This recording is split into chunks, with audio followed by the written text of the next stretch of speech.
গাজীপুরের জয়দেবপুরে ট্রেন দুর্ঘটনায় লাইন থেকে ৮টি বগি সরানো হয়েছে। বাকি বগিটি সরানোর কাজ চলছে।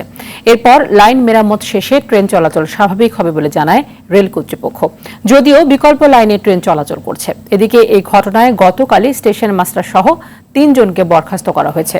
গাজীপুর জেলা প্রশাসন ও রেলওয়ে কর্তৃপক্ষ আলাদা দুটি তদন্ত কমিটি গঠন করেছে।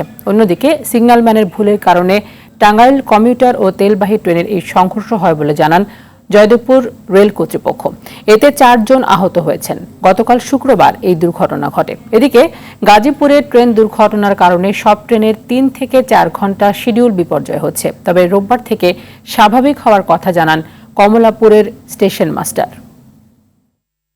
ঘটেছে সেই দুর্ঘটনার কারণে আপনার আমাদের উত্তর পশ্চিমাঞ্চলের যে ট্রেনগুলো, অর্থাৎ যমুনার ওপারে যে ট্রেনগুলো, জয়দেবপুর হয়ে যে ট্রেনগুলো আসা যাওয়া করে সেই ট্রেনগুলো আমাদের বিলম্বিত হচ্ছে। আপনারা জানেন যে ট্রেনগুলো আসা যাওয়া জয়দেবপুর দিয়ে, আর ঘটনাটা জয়দেবপুরে। তো এখন সিঙ্গেল ওয়ার্ক কাজ চলতেছে। যখন ডাবল লাইন চালু হয়ে যাবে, আশা করতেছি আজকে বা কালকের মধ্যে ইনশাল্লাহ ঠিক হয়ে যাবে। দর্শক, গাজীপুরে ট্রেন দুর্ঘটনাস্থলে রয়েছেন সহকর্মী কামাল হোসেন বিপ্লব, সরাসরি যুক্ত হচ্ছেন তিনি। বিপ্লব, যেই বগিটি এখন পর্যন্ত উদ্ধার করা যায়নি সেটি উদ্ধার হতে কতক্ষণ লাগতে পারে এবং ট্রেনের শিডিউল বিপর্যয় নিয়ে কর্তৃপক্ষ কি বলছে?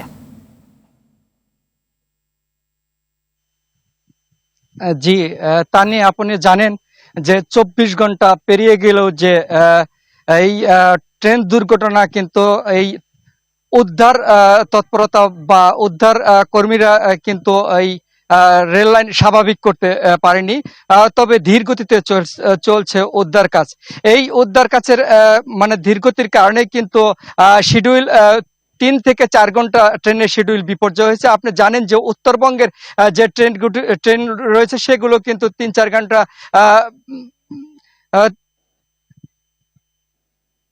শিডিউল বিপর্যয়ের কারণে যাত্রীদের দুর্ভোগে পড়তে হয়েছে। তবে রেলওয়ে কর্তৃপক্ষ জানিয়েছেন আগামী রবিবার হয়তো এই শিডিউল বিপর্যয় স্বাভাবিক চলে আসবে। তবে এই ধীরগতির কারণে কিন্তু এখনো কাজ চলমান রয়েছে। তবে এখানে ২টি ইঞ্জিন রয়েছে, একটি বগি রয়েছে।